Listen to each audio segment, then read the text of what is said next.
Hello, my name is Shanuki De Alwis and I'm sending you this recording all the way from Sri Lanka, as you can probably tell from the sounds of the crows outside my window. I am a public speaker. I have a talk show online that talks about social issues and taboos.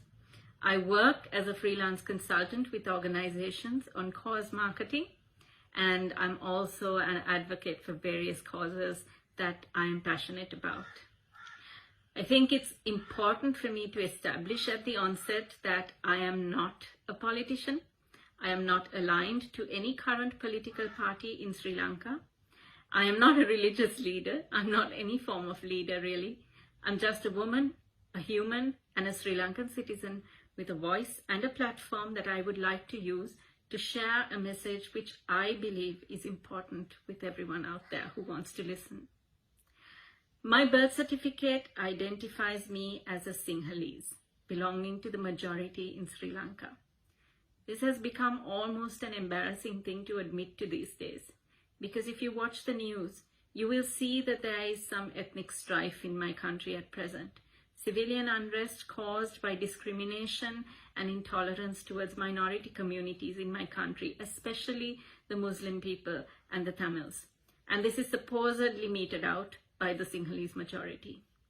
I would like to state categorically that none of this intolerance and abusive, toxic social behavior is done in my name or the name of thousands upon thousands of Sinhalese people like me. This fear psychosis, this ugly, intolerant discrimination that we are seeing in the news is created and sustained by a handful of people, very wealthy, very powerful people with a large voice, to whom it is a political advantage to keep this going. There are agendas at work. There are ulterior motives at work, because insecurity creates the environment that they need in order to stay powerful or in order to compete for power. This is why I'm creating this message. At present, Sri Lanka is struggling with the global pandemic, much like the rest of the world. But we have some strange new ruling of mandatory cremations that are being forced on people to whom it is an unforgivable practice, especially my Muslim friends out there, to whom burial is the preferred and the dictated way of saying goodbye to your loved ones. These forced cremations have no scientific backing to them. They have been questioned by the WHO, by Amnesty International, by organizations and scientists and medical professionals around the world. And still, with no scientific or factual basis, they're still being forced here, claiming that it is a pandemic situation and claiming that it is for the health of Sri Lanka. I want to say that I understand your pain if you are a Muslim person. I understand the frustration, the anger, and the horror of not knowing what to do about this. I empathize with it. I apologize for it. And I want to tell you that we Sri Lankans are here to support you through it. We wish this was not happening, and we wish there were other ways to talk to the powers that be and to reverse this ruling and to really stand up for your human rights and the rights of your faith along with you.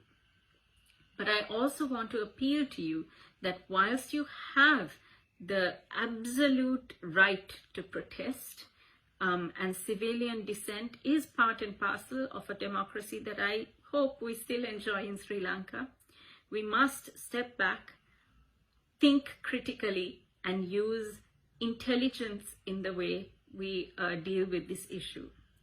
I beg of you not to allow the agendas to provoke a response that will play into their plans. Use peace, use tolerance, use non-violent conversations, use fact, use science, use intelligence. Please do not use aggression. Please do not allow your anger to turn you into the monsters that they want you to look like. And that is all I can appeal to you about. Sri Lanka has already gone through years and years of civil war, started by this very same social and ethnic unrest that was created by politicians. We don't want to go back to that. We want to live together. Our national anthem teaches us about unity and harmony and being children under one flag, which is what I would say the majority of Sri Lankans believe in. And by Sri Lankans, I mean all of us, Sinhalese, Tamil, Muslim, and Burgher. These divides that are created by a few must not be allowed to be given any precedence or any importance. The way ethnic tension is created is when you and I, as members of society, actually play into that hand and actually help it grow. So we can take the choice to not do that and to approach these issues from a very different angle that sets actually an example for the way we want to be governed and we want this country to be led. That is my appeal to you, and that is the reason I'm sending you this video. I stand with you, and I hope you stand with me in fostering a sense of hope, a sense of promise, and a sense of togetherness in my country, because we all deserve that. Thank you.